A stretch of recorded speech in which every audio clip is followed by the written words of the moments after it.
9:30. Reverend Alexander, would you come forward, please, and lead us in the invocation?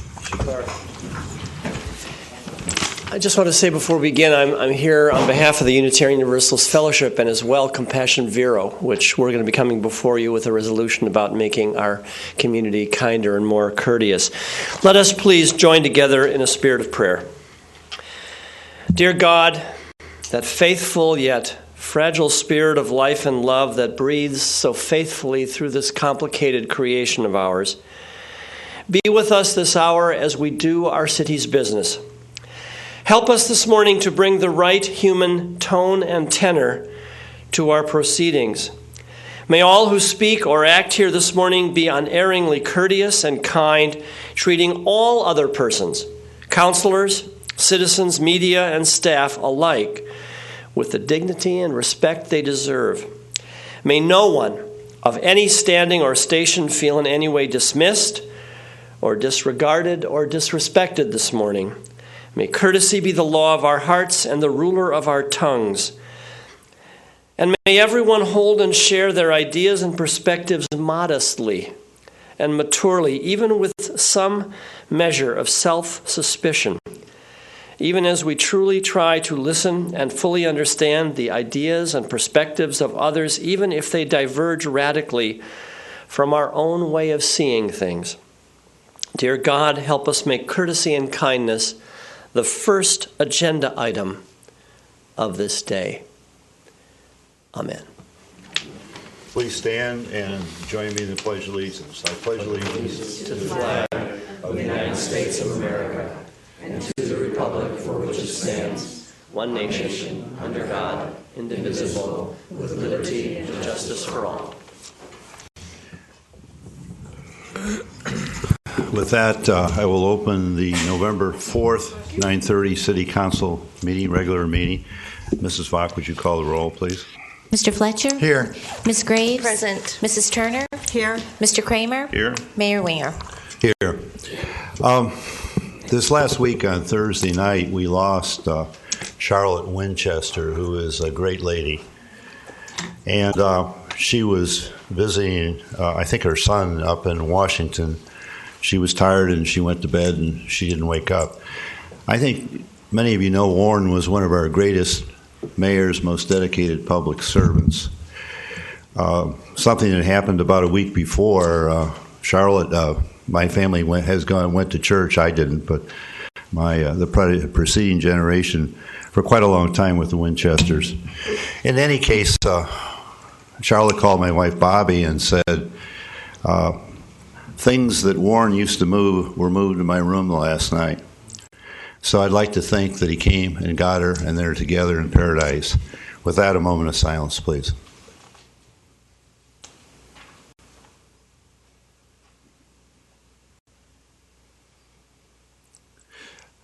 All right, I have another such like duty this morning.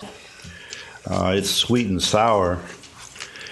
But I share with Craig Fletcher the honor of serving in our U.S. military. And I share with him the honor of serving for mayor, been elected more than once. He was elected, 3 times? 4 times? 4. 4 times. He was mayor. Crazy. Twice. And I want to talk about that a little bit. I think Craig and I are honored to have served. And I know Craig and I have talked about it. We both went into it with the same concept of at the end of our careers, and we're both well into our 70s, serving the public. And I think that's what has been our agenda. And it's an honor to be able to do that. But I have to tell you, being mayor is a tough job. There are those that may not have listened or may not have listened to Reverend Alexander this morning of what the spirit of government really is all about. And there are a lot of good things. I mean, I got with Mrs. Mayfield to judge the adult Halloween costumes, and a week ago I got to judge the children's costumes, or be actually MC with my wife. But the thing that scares so many good people, and there's some of you out there today, not to serve, is the rancorness, which really isn't necessary, which Reverend Alexander talked about. I was sitting in this room in the last week, and all of a sudden there was a camera up, just a hand up over the glass panel of the door behind. It's not the first time it's happened to me. And that's called stalking, I guess.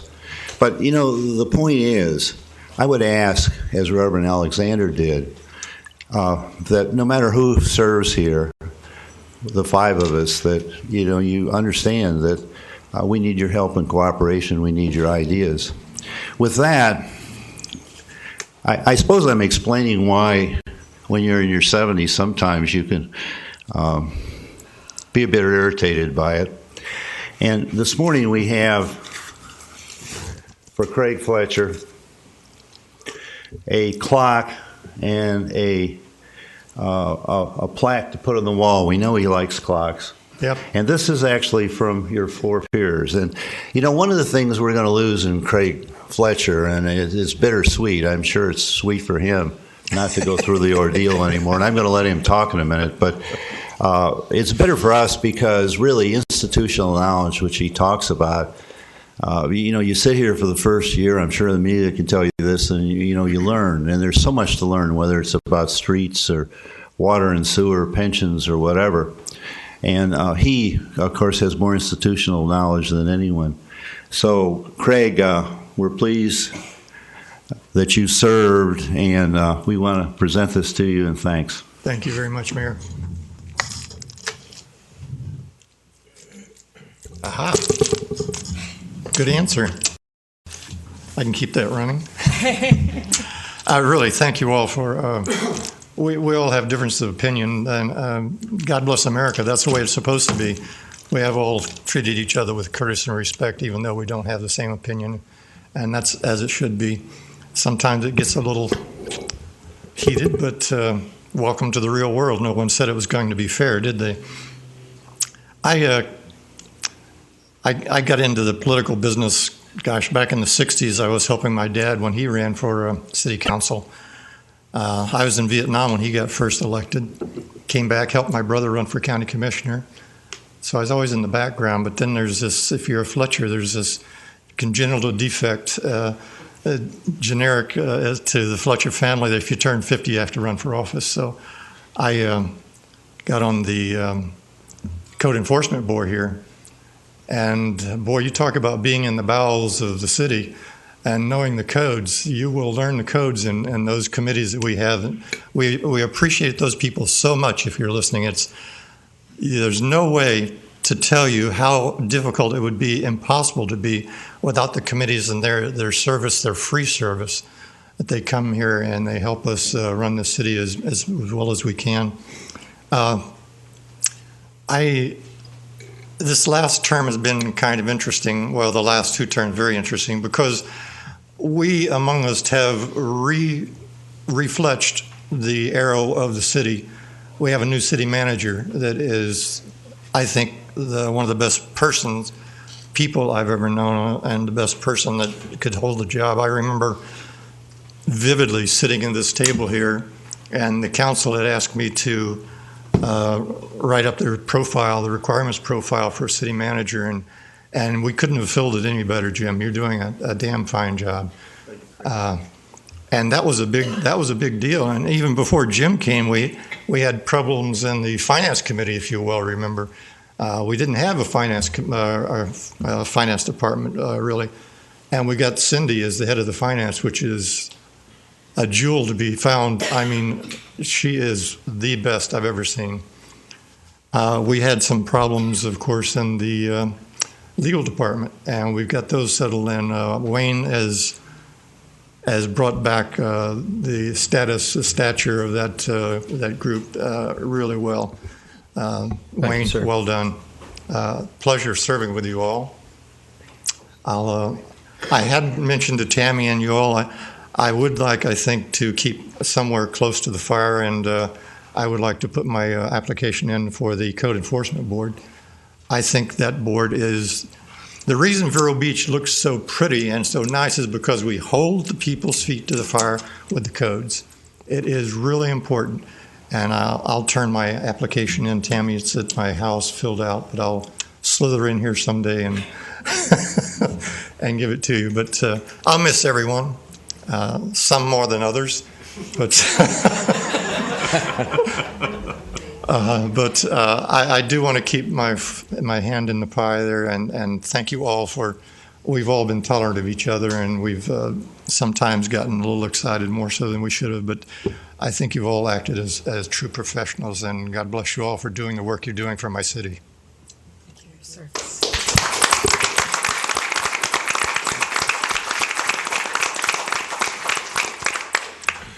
All right, with that, we'll move on to proclamations. Ms. Graves, I believe you have the first. Excuse me, sir, we had agenda. Oh, I'm sorry, additions. agenda deletions, additions, and adoption. Any changes? Yes, staff would like to remove item 3.9 off of the consent agenda. Anything else? That's it. Motion to approve agenda with changes? Before you approve it, may I have a word? You may, Mr. Eddy. Under public comment number 1, you have Mr. Dagg going to speak. I would ask that when he's done with his, before you get into a debate, that I be allowed to, as a member of the commission, be allowed to give the minority report. Okay, and the way we'll go with that is, Mr. Dagg, you're setting the time for both of you gentlemen, all right? One thing that to always understand is the people that ask to be on the agenda, as Mr. Hetty properly just did, can have longer than 3 minutes because they've asked for that privilege. The rest, we ask that you stay within the time limits. Okay, with that amendment then, I hear the motion. Was there a second? Second. All in favor? Aye. Carries 5-0. Ms. Graves, now on to you. Okay. Hugh Aaron and Vicki Gould, please.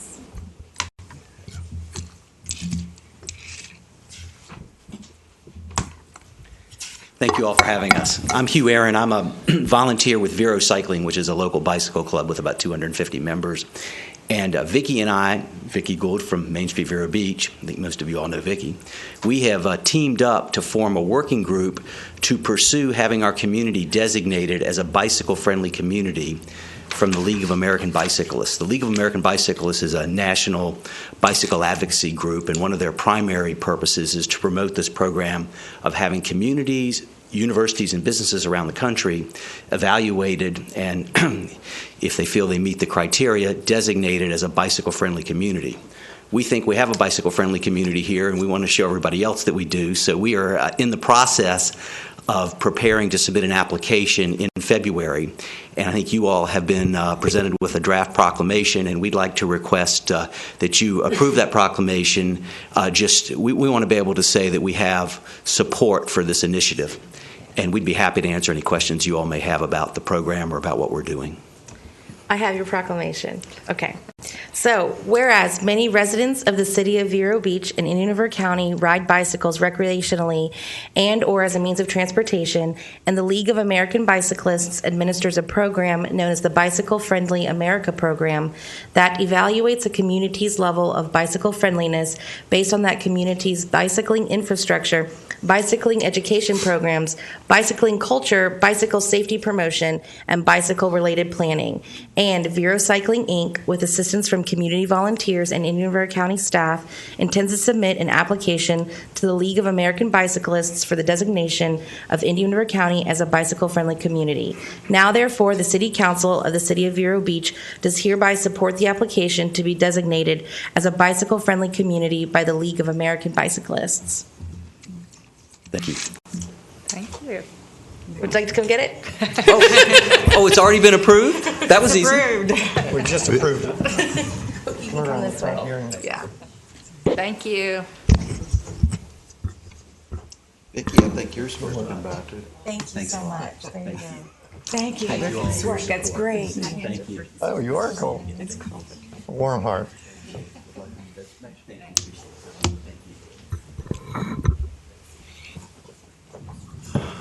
Mrs. Turner? It's my pleasure today to read a proclamation for Veterans Day. Mr. Policy, Mr. Judge, would y'all like to come to the podium, please? Thank you. Good morning, Council. Good morning. As you know, Veterans Day is coming up on the 11th. And as always, we have our Veterans Day celebration over at Veterans Memorial Island. First, I'd like to introduce, this is Doy Demsick. We actually have every conflict now covered other than World War I in our organization, so I think that's great. As I was saying, the celebration itself starts at 9 o'clock. We'd like to have you there around 8:30 or so. And if you could, to please bring chairs. It's going to help out. And second of all, I'd also like to thank the city, Bob Gracco and Rob and Mr. O'Connor, for everything that they do to help us get this thing put together, because it's a huge undertaking. But they're always there for us, and we appreciate that. And I'd like to have Doy speak about something real quick. Go ahead, Doy. Additionally, we have a younger group of veterans that's getting together, so anything like Iraq and Afghanistan, service not to those countries required, but if you served during the periods, I think 1990 to present, we're looking to get those veterans out to Brugger's November 9th, that's this next Sunday, 2 p.m., so just to have a sort of a social call and get to know the young veterans in the area. So thank you so much. Thank you, and that's part of our Veterans Outreach program that we've started also. Thank you. Mrs. Turner? Certainly. On May 13th, 1938, Congress approved an act designating November 11th as Armistice Day, commemorating the end of World War I and paying tribute to the heroes of that war. On June the 1st, 1954, Congress approved an act changing the name of Armistice Day to Veterans Day in order to also pay tribute to the veterans of World War II and the veterans of all wars who have contributed so much to the preservation of our nation. Over 18,000 veterans of all wars presently reside in the city of Vero Beach and Indian River County, which is host to 22 veteran organizations. Veterans residing in Vero Beach and Indian River County individually and collectively as members of veterans organizations contribute in many ways to the welfare and betterment of the social, cultural, and economic life of Vero Beach and Indian River County. Indian River County Veterans Council, consisting of representatives from approximately 20 city and county veteran organizations, annually observe Veterans Day, as well as all patriotic observance days, by holding ceremonies at Veterans Memorial Island Sanctuary in Vero Beach. The city of Vero Beach and some of its prominent citizens of the past and present have established Veterans Memorial Island Sanctuary as a place to commemorate and pay tribute to veterans of all wars. The City Council of Vero Beach maintains, improves, and makes Veterans Memorial Island Sanctuary one of the finest landmarks in the United States that pays tribute to all veterans that have served our country. Now, therefore, the City Council of the City of Vero Beach does hereby proclaim November 11th as Veterans Day and urge all residents to fly the American flag to pay tribute to all veterans, living and deceased, and to attend the Veterans Day service at Veterans Memorial Island Sanctuary on Tuesday, November the 11th. Thank you. I just wanted to thank you, too, for the great outreach programs that y'all have for veterans. I know many of these young people returning have no idea how to get their benefits, what might be available, what other help is there, and your knowledge and outreach to them has been terrific. Thank you. It's a major deal. Thank you so much. It's an honor. Thank you for your work. Thank you. It's great to have you.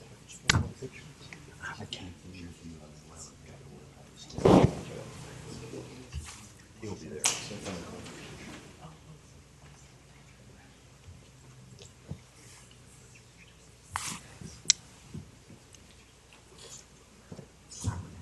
Do you want to take a picture?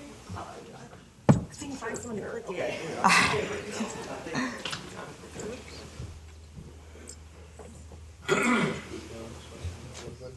Yeah, get the chair out of the way. Whoops.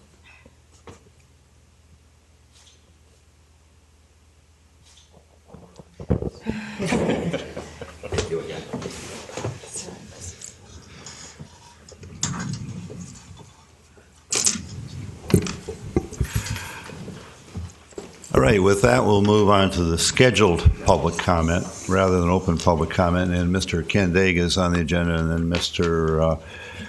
Hetty. Mr. Daigle, would you come forward, please?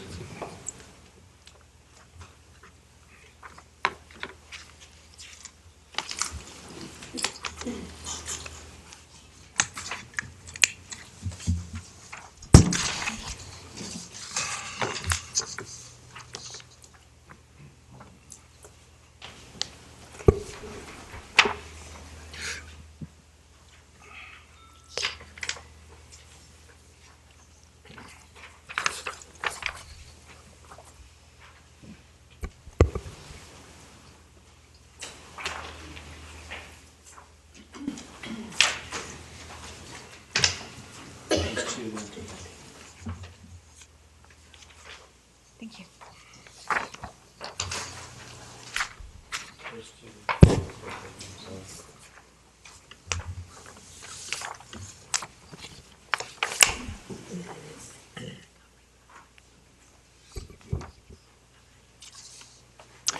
Good morning, Mr. Mayor. Good morning, Council. Ken Daigle, High Speed Rail Chairman, address 1846 21st Avenue. First of all, a big God bless to our men and women in uniform, past and present. They do a great thing for our country, and it allows us the freedom to stand here and address you all. I'm very, very thankful to our vets. We met on October 29th, and we went over compiling some information to produce a resolution that you folks can take a look at. People I met want to know what their elected officials are going to do about the high-speed train and the anticipated extra train freight traffic running through our city. I reviewed local resolutions, including St. Lucie County, used the Indian River County latest resolution as an outline, and compiled a resolution with the High Speed Rail Advisory Commission reviewed it. What the City Council has before them is the resolution our Commission compiled and voted to approve. I recommend adding the following language to the resolution. It's from Mr. Phil Mattson, our MPO staff director here in Indian River County. He shared some information with me yesterday, and I will pass that information along to you, the email that he sent to me. And here's what the consensus is. The consensus is the comments collected from the required presentations by All Aboard Florida will be collated and analyzed by the same firm All Aboard Florida hired to do the draft environmental impact study, and not by an independent firm. The consensus is the same firm has not addressed issues of concern specific to our community. Whereas the City of Vero Beach has concern with bias that may be included in the results of the DEIS study, and shares concerns with other elected officials for a more independent review.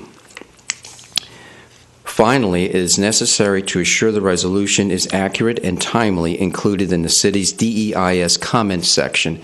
In the resolution before you, there is a little blank in there that we have to fill in a section.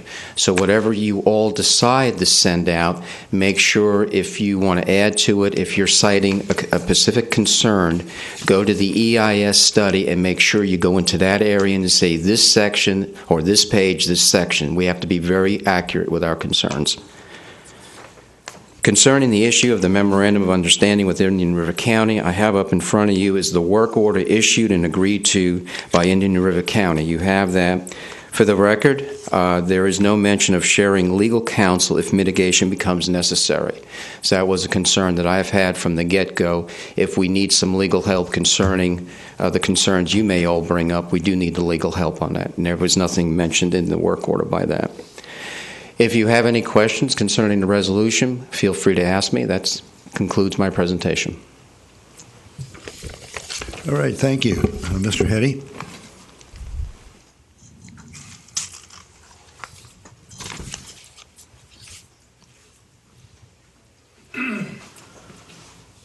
Hello, Council members. Brian Hetty, and I sit on the High Speed Rail Commission, which Ken is the chairman.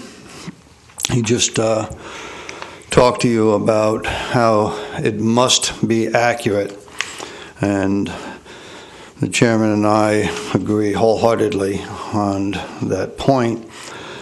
In the resolution, in the fifth whereas clause, it refers to the $405 million worth of bonds that All Aboard Florida has already sold as being high risk. And if you listen to the presentations now, they're going to be paid back sooner, not later. If anything, there may be high interest, but I don't know whether or not the city wants to identify them as high risk. Down to the 8th whereas clause, it says that due to the language agreement, the City of Vero Beach will bear the cost of upgrading the railroad crossings. I think that word, instead of upgrading, maybe will be responsible for the upgraded ED. We're not responsible for the cost of upgrading. And it further says that we're responsible for the cost of installing and maintaining additional equipment. I think it's been made pretty clear that All Aboard Florida is going to pay for the cost of the changes that are being made, not the city. On the second page, what wording are you suggesting there, Ms. Teddy? I see where you are. I see your point. Well, okay, my point is, why would you want to approve something that's not accurate? We're not responsible for the cost of installing the additional equipment. All Aboard Florida, that's an All Aboard Florida expense. So you're suggesting we strike and the cost of installing the rest of that sentences? I'm just trying to understand your suggestion. That would work. Okay. No, that's... We're not responsible for the cost. All Aboard Florida is. I would suggest just striking installing and in that line, so it reads, and the cost of maintaining any additional equipment to implement one or more quiet zones. That works. Yeah, I think that works well. Thank you, Ms. Stern.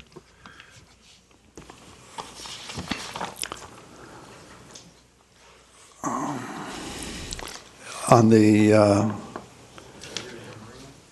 the second page, on the fifth whereas clause, it talks about the detrimental things that this All Aboard Florida is going to cause, and I understand that that's an opinion. I understand that it's probably the majority opinion, but I think that before the city council approves a resolution saying it's going to be detrimental, that you ought to at least have some evidence, and I don't know that there is any verifiable evidence that this in the future is going to cause these detriments or threats to health or safety or general welfare. I just think that if you're going to pass a resolution, that it should be accurate. And down on section 2, it says city council is going to decide whether they support or oppose. I think that there's a third option, and that is whether or not you take a neutral position. The other thing that Ken has asked that you include, he's added an additional whereas clause, and you just point out that, as Ken said, that just came to his attention yesterday, and I don't know whether or not you want to add an extra clause in that the Rail Commission or anybody else hasn't had an opportunity to really look at and explore.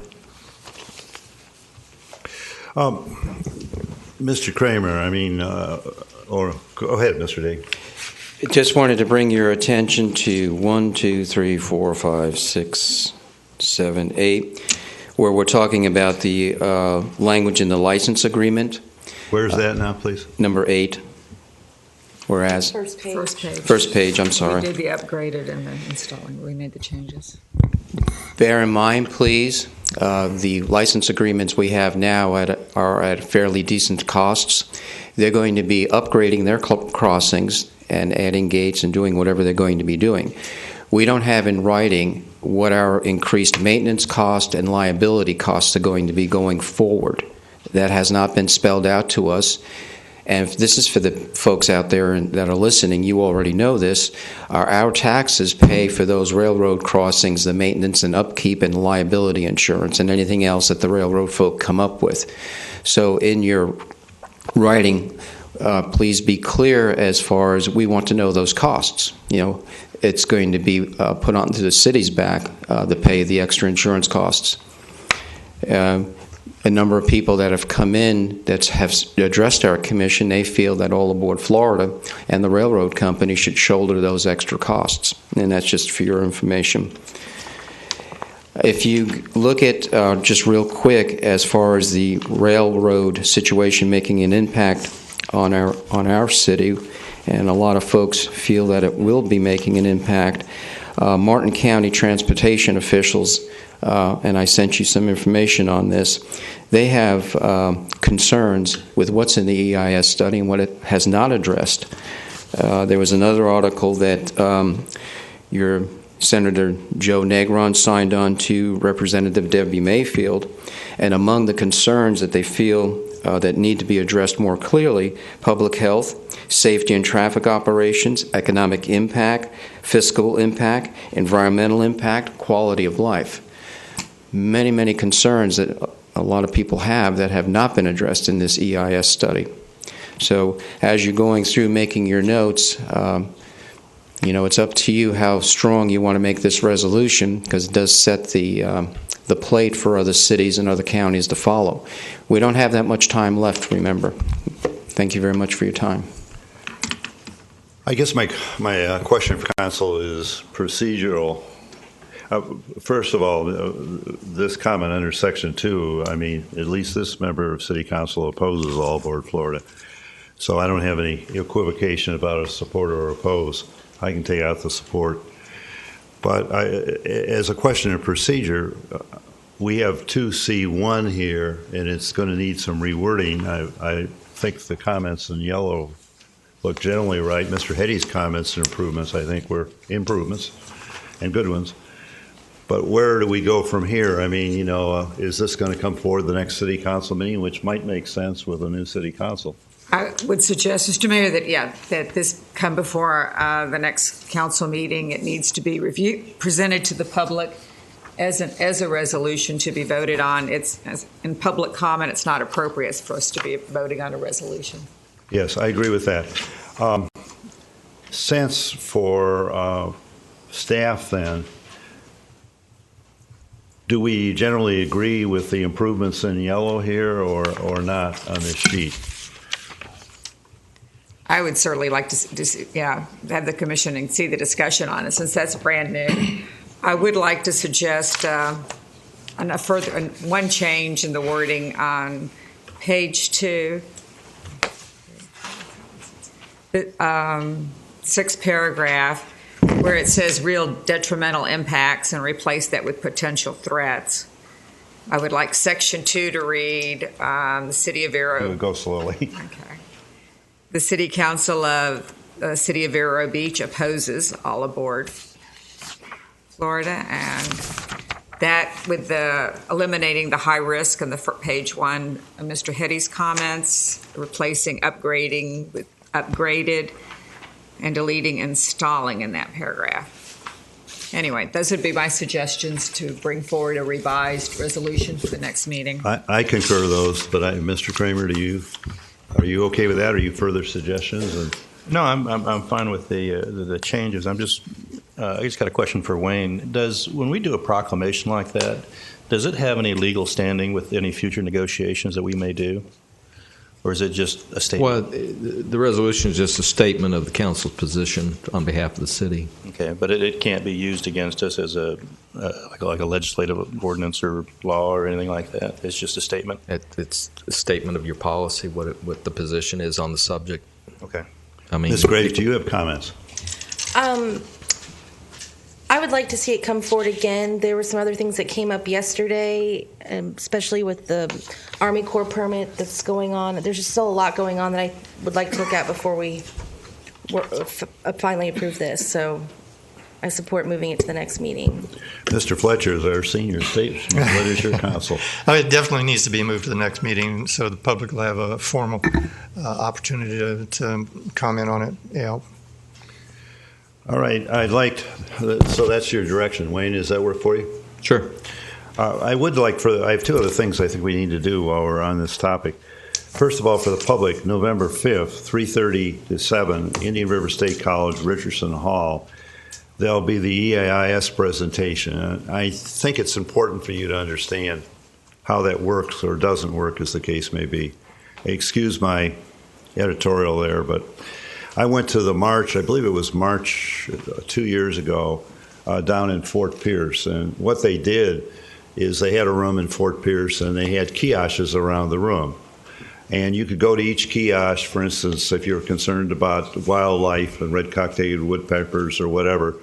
They had people at those stationed there that were nice, polite people that would give you answers. I wasn't happy with the answers, but regardless. What is going to happen now is there's going to be a big room, as I understand it. Mr. Roberts, you can correct me if I'm wrong. And you will have the opportunity to go around and make comment and have your questions answered. And I would encourage all the public, not just the 35 or 40 of us that are here today, to do that, because I think it's important. This is an important issue for Indian River County, not just our town.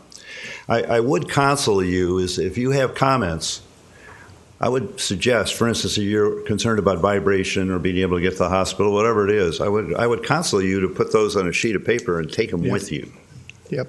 Because, in effect, I think if it's written, it has to be considered. If it's not written, I don't know.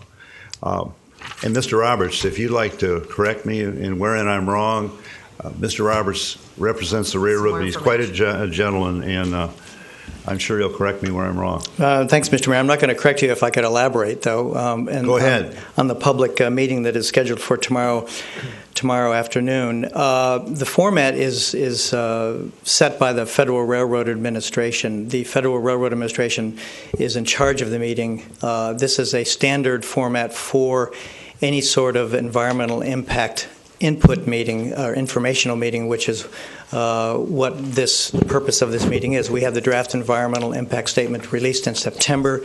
There's a 75-day comment period.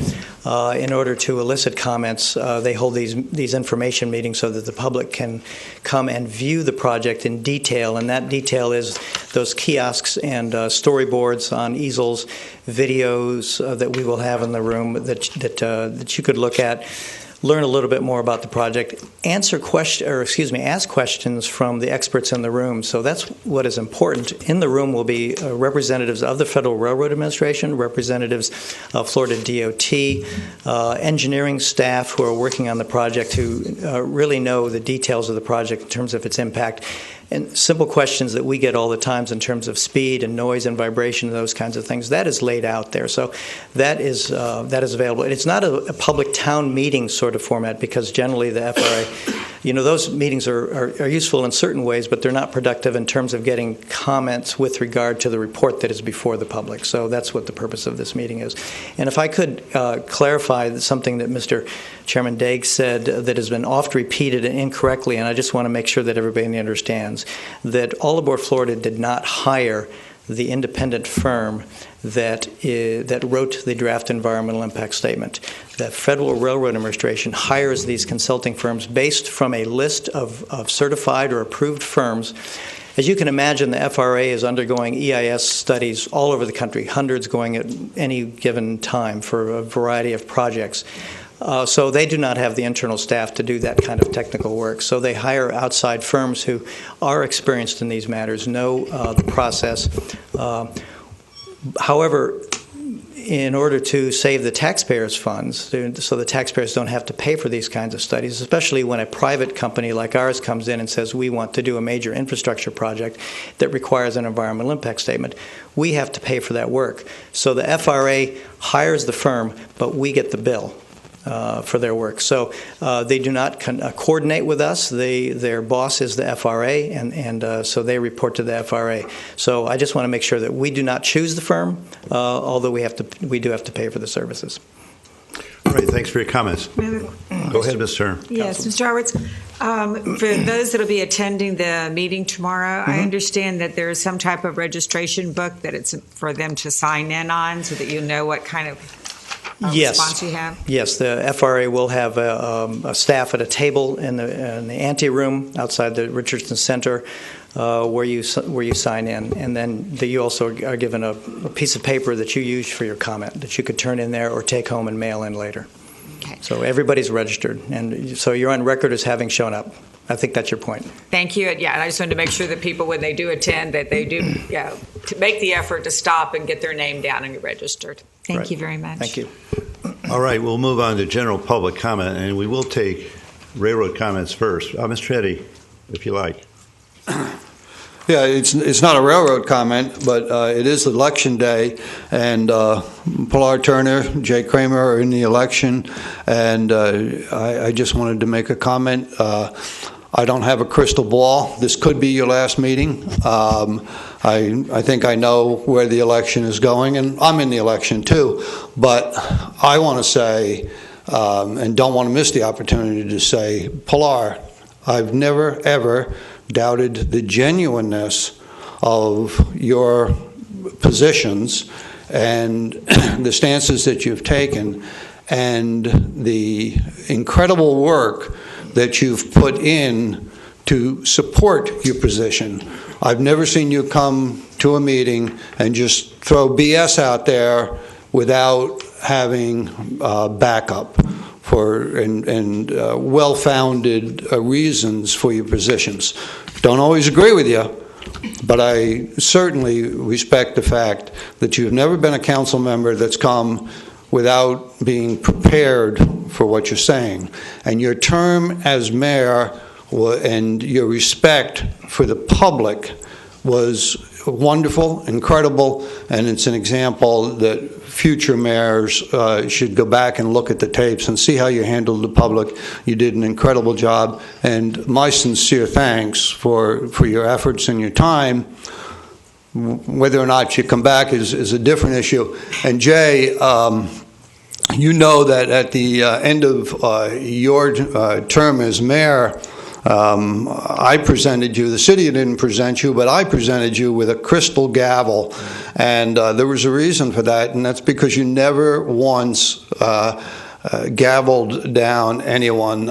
You could have used the gavel, you could have used a crystal gavel during your term as mayor, because you didn't have to worry about breaking it because you never slammed a gavel on anyone. And like Mayor Turner, and actually you preceded her, but so you gave her a good example as to how she could conduct herself as mayor. And the same points that I made with Pilar, we've been on different sides of issues, but I've never once ever doubted the fact that you had well-founded reasons for your positions, that you were well prepared, and you had good reasons for taking the positions that you took. Didn't always agree with you, but I think that your efforts on city council have been tremendous, and the work has been tremendous. And thank both of you. My sincerest thanks to both of you for all of the work that you did. I'm not going to wish you luck because I might want to get more votes than you. But anyway, thank you very much. Okay, with that, we'll move on to general public comment. And if there are rail comments, we'll take them first. I would like to remind the public that we are legislators. We don't really run the city. We set policy for the staff to do so. Also, there's a paragraph in the agenda here which cites the city ordinances as how these meetings will be run. So in general, I would like to ask you to keep your comments to 3 minutes in respect for the public, and remember what Reverend Alexander said this morning. I think it's most useful. With that, would you come forward? First of all, are there any rail comments first? I would take those first so we finish. Okay, come forward. Hi, good morning. Susan Meal, 131 Laurel Oak Lane. First, I want to thank you both for letting us speak here today, but also setting up the commission to study the trains. That's something that a lot of different municipalities did not do. And although there were times when I wish Ken had had a nice executive summary of all the things he said, because it was a lot, it was still great to be able to submit documents and to make sure everybody was getting all of the documents out there circulating, because it's a huge project with so many moving parts, and it's hard for us to keep track of everything going on. I was going to show a brief video on safety that we put together, but actually, since a few things were said about your resolution and by Mr. Hetty and Ken, I thought I would just deviate and talk to you a couple of minutes about some other aspects of the train. As far as the costs go, we do know some costs. The county has estimated that they will be paying over $280,000 a year in increased maintenance costs that'll put it over $500,000 annually when this thing is up and running. So they know approximately what's happening. As far as the comment about risky financing from the $405,000, what most people call junk bonds, that has been considered risky financing by many, many people who know far more about financial matters than I do. And the fact that they portend to pay them back faster than they anticipate was based on the fact that they said they would use the RIF loan guaranteed by the government to pay back those bonds, possibly. They don't have the RIF loan, and they don't have the private activity bonds, and there's still question about whether that type of financing applies to this project. So the bottom line is who knows when those will be paid back, and for all intents and purposes, they do look like they are risky. Getting back to costs, the liability issue is still before all of your municipalities. I have asked Phil Mattson about the liability projection increases for the county. He hasn't gotten back to me yet. So that's another biggie we don't know. And then we get into the second phase of the Federal Rail Administration survey of our crossings. And there were 5 relatively new aspects of crossing safety brought up in that second report, which I know you all have seen. And those include pedestrian swing gates, fencing or channelization, traffic signal preemption, 4-quadrant gate remote health monitoring, and preemption consulting. We still do not have it in writing exactly what All Aboard Florida will pay based on Mr. Fry's first survey of the crossings, and we don't have any knowledge now of who is going to pay for the pedestrian swing gates, what they will cost, and the list goes on and on and on. So if you need any details on any of this, we'd be happy to provide them for you, but at this point, there are so many big questions we don't know. What we do know is that this is going to cost all the municipalities involved a lot more money. And then one other thing on safety. I talked to Representative Mayfield last week, and she said, Susan, we really need to continue to look at the safety issue from the freight high-speed rail combination on those tracks. And this happened to be just exactly the topic we have been studying for the last few months.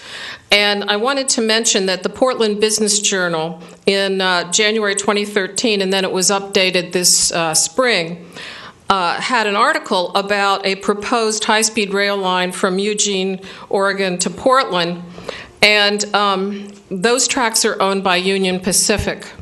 The company that owns the tracks currently used for Amtrak passenger rail between Portland and Eugene, Union Pacific, is a freight company and not a passenger company. Amtrak's using their tracks. Pardon me, you're up to 5 minutes, so if you could wrap up. I sure will. The Union Pacific people say that they don't want to allow speeds over 79 miles per hour on their tracks. And they said, quote, "If high-speed rail is something that the public wants to pursue, we would coach you to find a different right-of-way." That was the Union Pacific spokesman, Brock Nelson, at a December public meeting last year. This is really critical, and we haven't looked at it close enough. There are no high-speed rail lines in the world sharing this many trains at 32 with 15, 20 freights a day. And we'll be looking more into that as time goes on. Thank you. Thank you for your comments. Most useful. All right. Anybody else on the train would like to come forward? Train, yes. And we'll go to other subjects after that.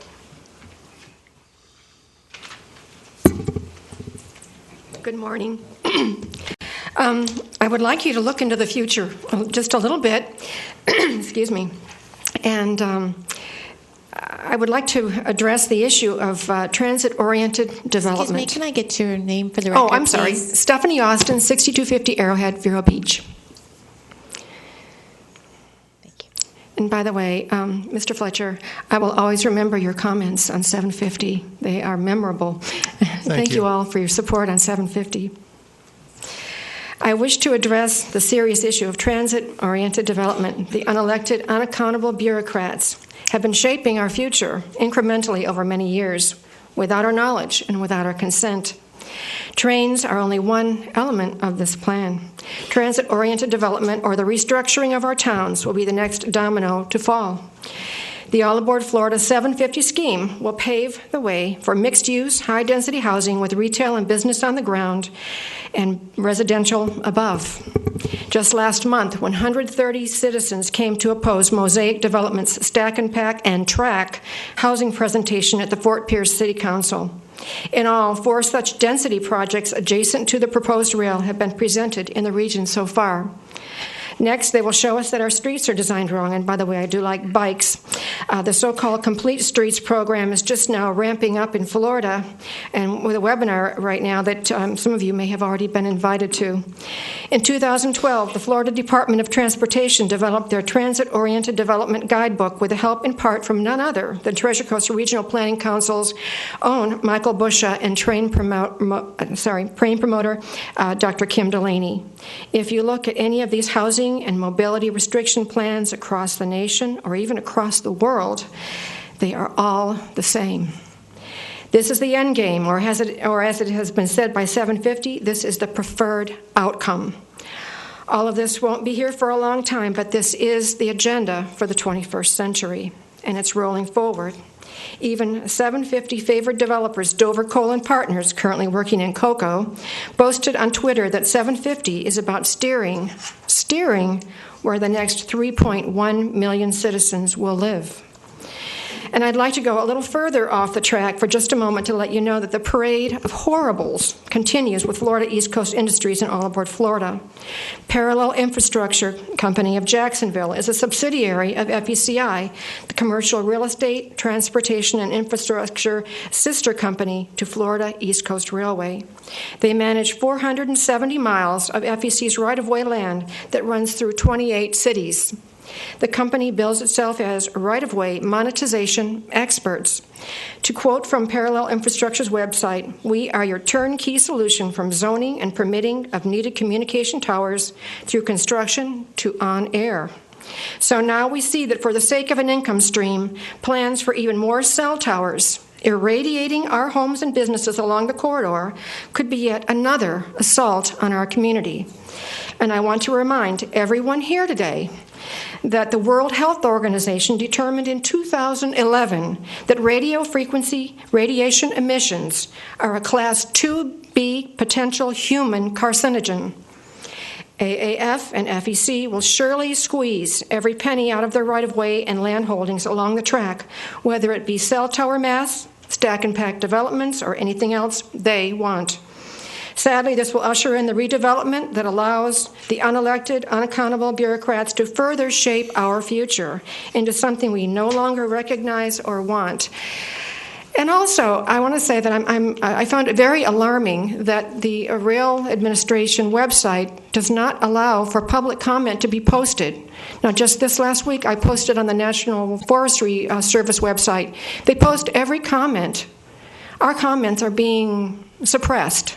So if any of you could help me with that, I know that Congressman Posey does know.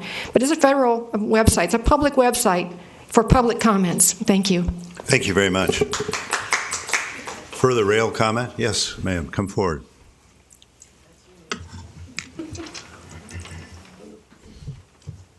Good morning, Rosemary Wilson, 1490 Fifth Avenue. During the last few months, the public and our publicly elected officials have become educated about All Aboard Florida. We now know the truth. We understand the negative impacts this will have on our safety, welfare, and security. From Brevard to Broward, taxpayers are speaking out to protect their homes, businesses, and our natural environment.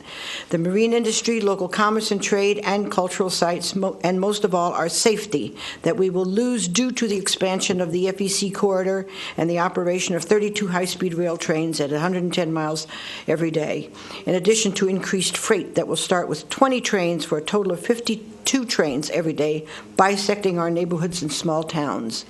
As you know, our cities and counties have united along the Treasure Coast in opposition to All Aboard Florida. There are over 33,000 signatures on the Florida, not All Aboard Florida petition, and is still growing. Tens of thousands of people have attended town hall meetings to express their opposition. At a Jupiter meeting earlier this year, nearly 1,000 people assembled under one roof with mayors, council members, and commissioners from other cities and counties. The public stood in long lines at the podium to express their specific concerns. There are over 30 resolutions in opposition to All Aboard Florida from entire cities, counties, homeowners associations, taxpayer associations, hospitals, EMS, fire, and rescue districts, civic groups, and most recently, the League of Cities, which represents 13 Florida cities, all in opposition of All Aboard Florida. Last week, we received a letter from the Treasure Coast Legislative Delegation sent to the Federal Railway Administration stating serious concern about the EIS as deficient and inadequate in addressing the threats to our safety, public health, welfare, economic, fiscal, environmental, and quality of life impacts. The specific negative impacts are listed. Signatories on the letter include Representative Debbie Mayfield, Representative Gail Harrell, Senators Joe Negron and Tad Altman, Denise Grimsley, Representative Larry Lee, Gary Pigman, and Mary Lynn Magar. Our own Congressman Posey, concerned about the economic risks to the taxpayers, wrote a letter requesting oversight by the Government Accountability Office. You can read all of the above documented information on the www.floridanotallaboard.com website. Clearly, the other counties support Vero Beach and Indian River County as part of the Treasure Coast by passing resolutions that are strongly and emphatically opposed to All Aboard Florida. Further to this, we understand that All Aboard Florida is not a third-party beneficiary to the crossing agreements Vero has with FEC. We ask that you pass a strong resolution in opposition to AAF and remain united with the cities, counties, and our publicly elected officials who are opposed. Our lives and our livelihoods are at risk. We ask that you protect us and pass a strong resolution. Thank you. Thanks for your comments, as always. Further rail comment?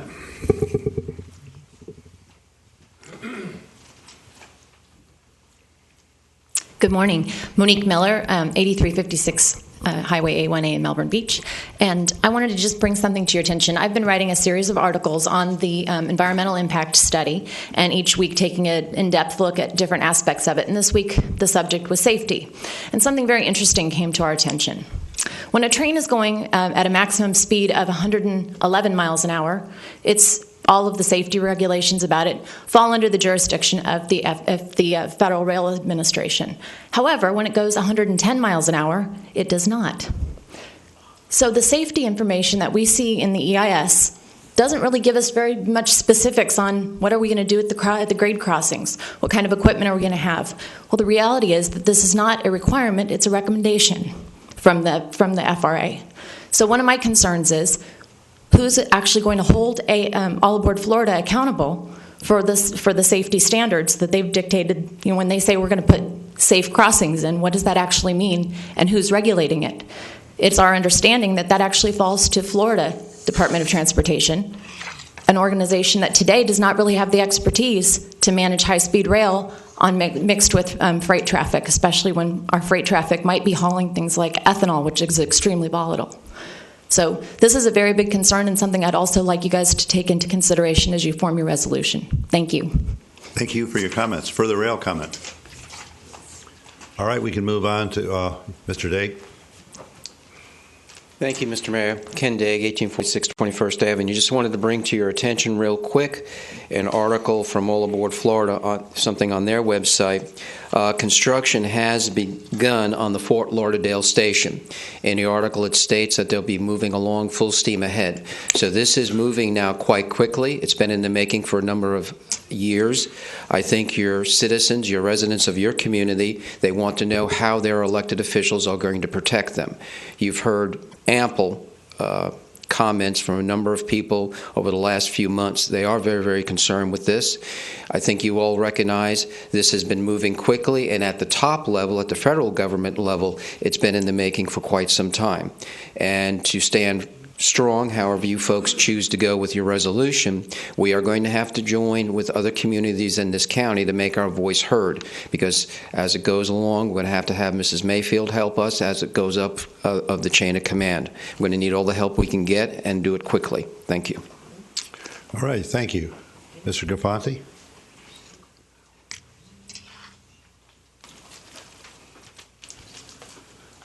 My name is Joseph Gafanti, and I live at 441 Holly Road in the city of Vero Beach. Just for general information, the speed limit is 79 miles an hour, and I was on a train recently that exceeded that at 84.5 miles an hour. But I just thought you would like to have that information. I came here to talk about the proposed change in the contract with OUC and FMPA that the city manager and the new attorney came up with. Is that still being considered? That's just any one of you. Are you pursuing that contract? I just want a yes or no. I think, Mr. O'Connor, you should comment. It's a work in just process. A yes or no. That's all I Yes. want. Okay, thank you. About 175 years ago or so, Robert Browning wrote The Pied Piper of Hamelin. It's about a town in northern Germany that was infested with rats. The setting is about in the late 1300s. The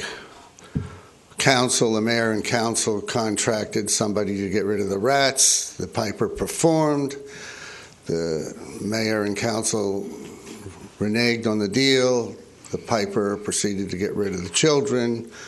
Nowhere in the poem does Browning conclude that presents a message other than if you make a promise, keep it. But it's obvious that the true message was that politicians are prone to take a bad situation and make it worse. And this is what this concoction that your city manager and the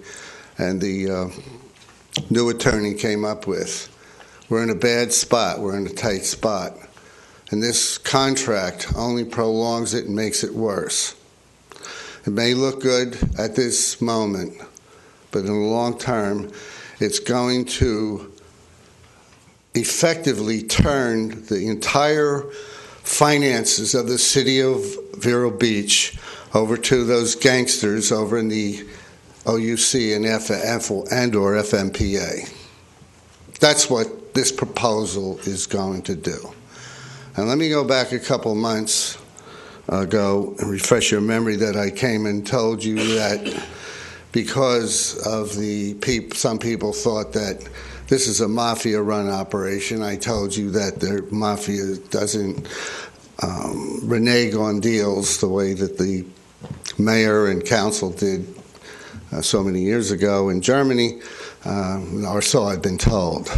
But that doesn't mean to imply that these people with whom you are dealing aren't gangsters. They're cheats, liars, and thieves.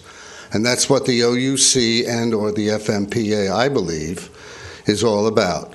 I said way before anybody got started on this that it was a money laundering operation, and that's exactly what it is. So for you people, to whoever's left of you after the election or coming up, to consider this is a real, I can't use the words publicly, it's an abomination and it's a disaster for the public in the future. And the fact that any of you are considering this is terrible, and it's a reflection on your total incompetence or corruption. And I don't know which it is, it doesn't matter. You got some nerve considering this proposal. It's only going to strap us forever to the gangsters over in Orlando. Thank you for your comment. For public comment. Come forward, sir. Good morning.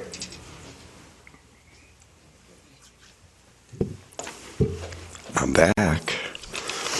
Good morning. Lee Olson, Waldo's Restaurant, 3150 Ocean Drive. Morning, City Council, Mayor, Mr. O'Connor. As promised at the last meeting, I would return. This time I have returned with 600 signatures opposing the 2-hour parking. In the past, when we got into the parking meters, I went to the online. People could sign up online. These are actual signatures of people who either came into Waldo's or I met out on the street. You should have a copy of them.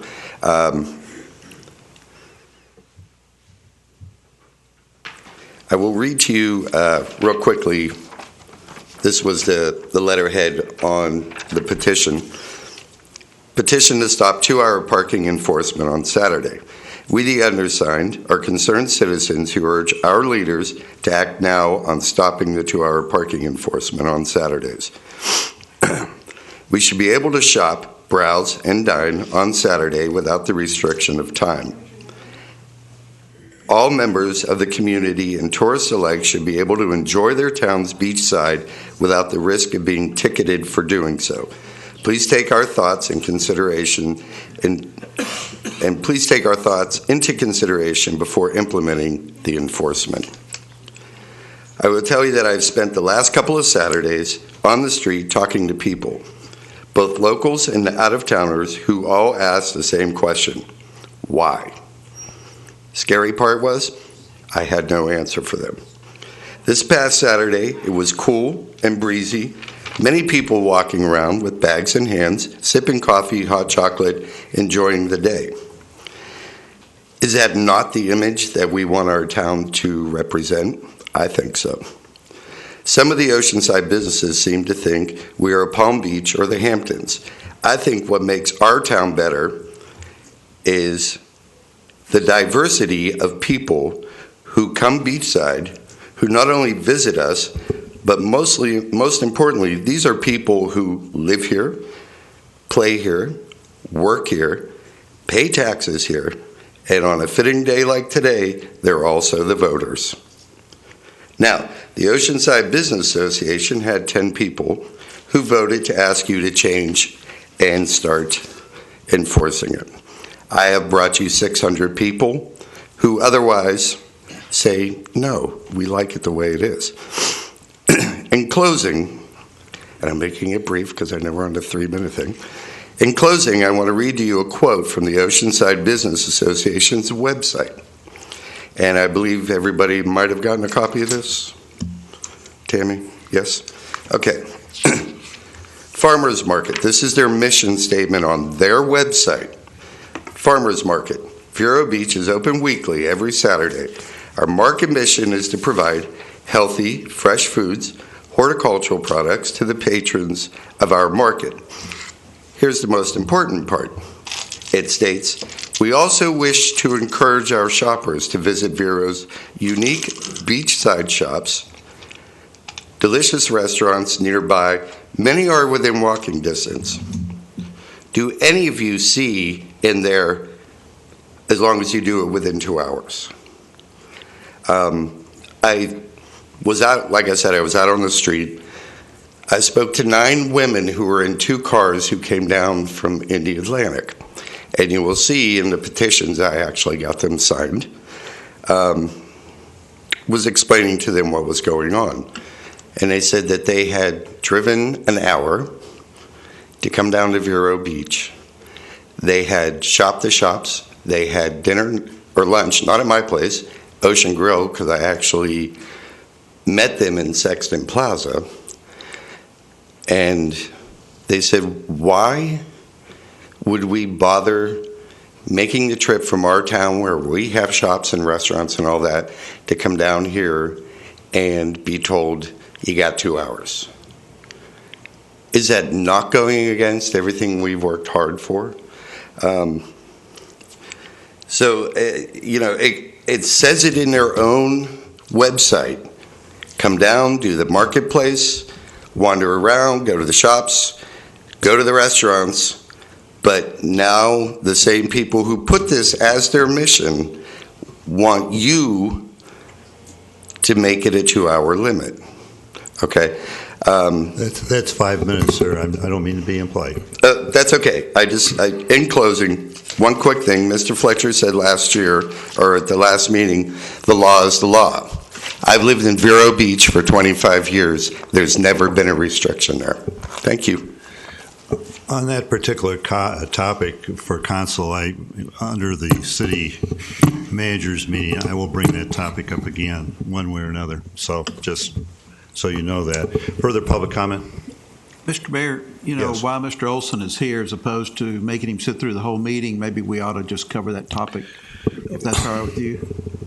Yes, it's certainly all right with me. And since I brought up the subject, I don't want to give tickets on Saturday. But I have nothing more to say about it.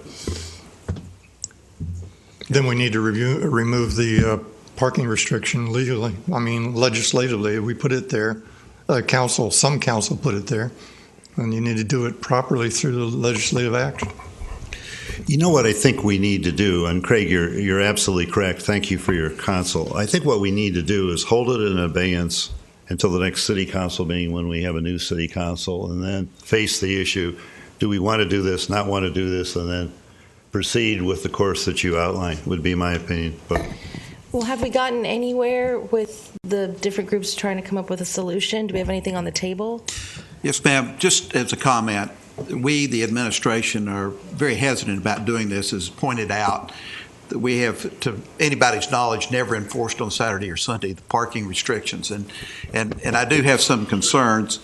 And I think the biggest concern that I have is that we will catch a lot of the folks that are coming to the beach on the weekends with their families.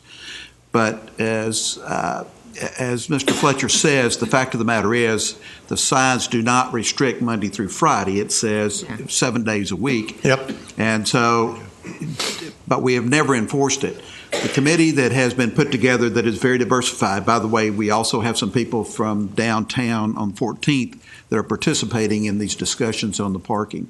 And if it's all right with the council, we'll forego the enforcement, which is scheduled this coming Saturday, forego the discussion until this committee has its time to turn out some issues. And just to give you a concept of what some of the things that are talking about, many of the complaints that we're receiving about the parking issue is really on Sexton Plaza. We've changed the signs, sending people down to guarded beaches on the north and south end. And some of the merchants, or at least one of the merchants on Sexton Plaza, has voiced concern to me that people are going to this as a beach as if it was South Beach.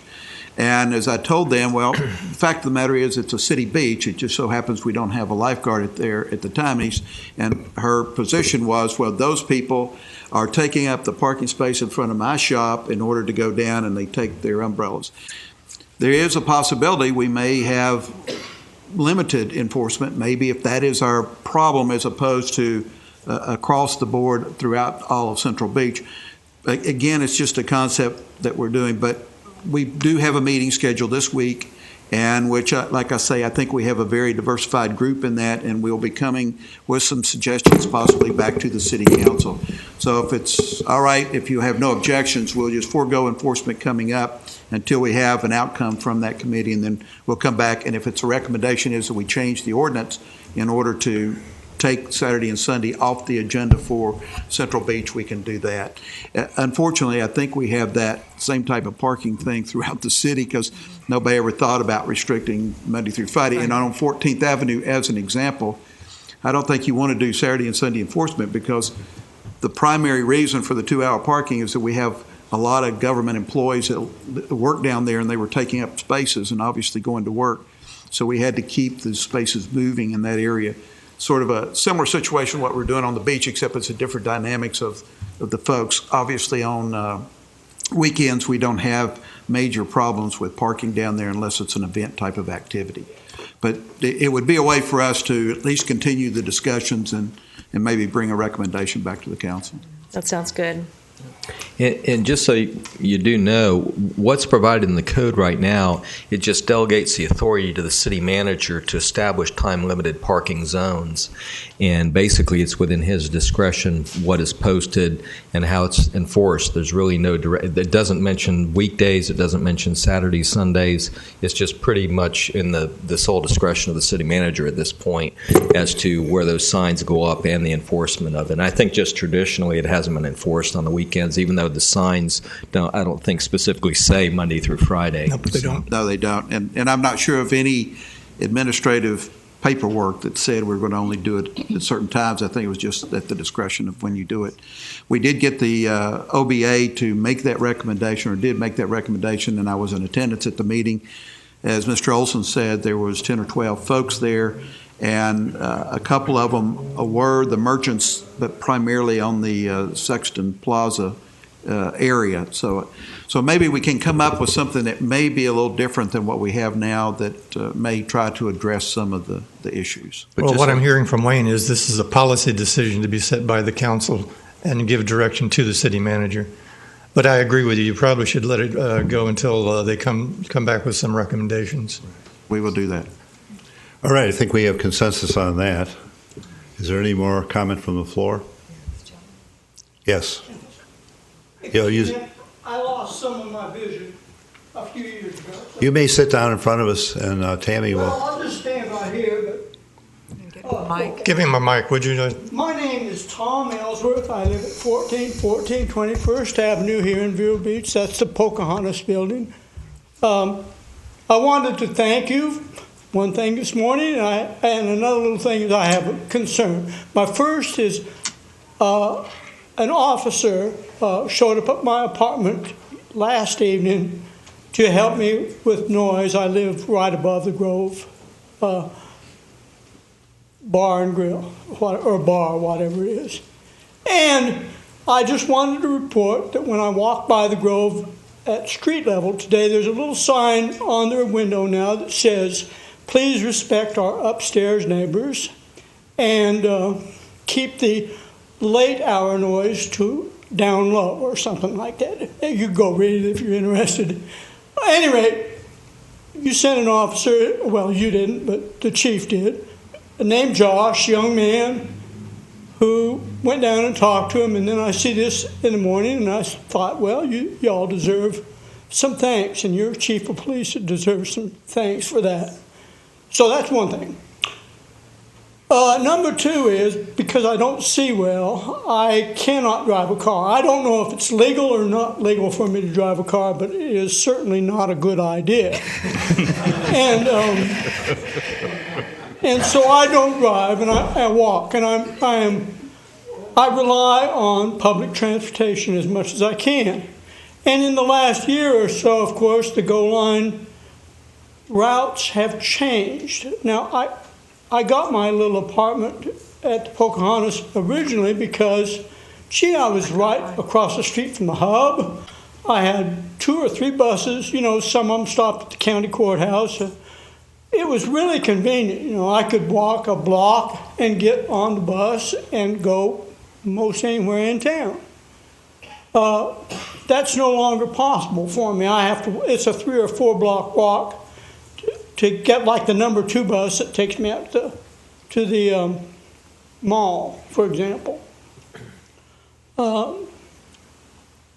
And frankly, you know, when you don't see, things get complicated. It's just, you know. Anyway, want to be short. I was wondering if you would consider just taking the GO line route back to where it was 2 years ago, the original. I guess it was federally funded. I don't know how that was. You probably know. And I assume it was designed in accordance with user needs. Frankly, that was a wonderful thing. To have to go out to the airport now to the hub is really difficult. And when it's hard for me to tell where the number 2 bus is or the number 6 bus or the number 14 bus or what like that. It's just a difficulty. It's a real problem. And at any rate, I just wondered if you'd consider that. I hope it's not as controversial as other things we've talked about this morning. But anyway, thank you for your time. Thank you, Mr. Attorney. You want to comment? I mean, it's the county that controls the bus route. The bus route is, it is controlled. It's federal, state, and county matching funds. And Ms. Daigle, Karen Daigle, is the one who is the supervisor right there, or the chair that runs that now. You can get to the county, and they're the ones that schedule the routes.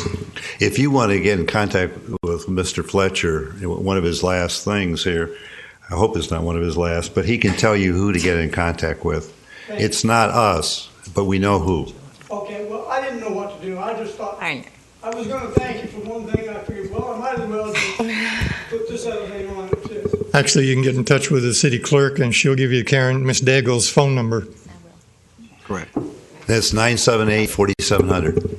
978-4700. That's the telephone number. I'll make sure you have the number, Tom. Okay, I guess we can move on. Okay. Very short. Just a quick comment. Thank you guys very much for listening to me. And Mr. Fletcher, I personally invite you to come to our committee meeting tomorrow morning and be part of our solution. Thank Please. you. Okay. Thank you all. Thank you very much. All right, with that, I'll move on to the consent agenda. Can we take a 5-minute break? Yeah, why don't we pass what we're going to, why don't we pull the items aside? I'd like to pull 3, and not because I have any objection to it, and 5, and talk about them a little bit more. Those are the only changes I would have. And I'd like to pull 7 and 10. Okay, 3, 5, 7, and 10. Yeah. Motion to approve as amended. Second. All in favor? Aye. All opposed? 5-0. It passes. We'll come back to that. It's now 10:52, 5 minutes after the hour of 11.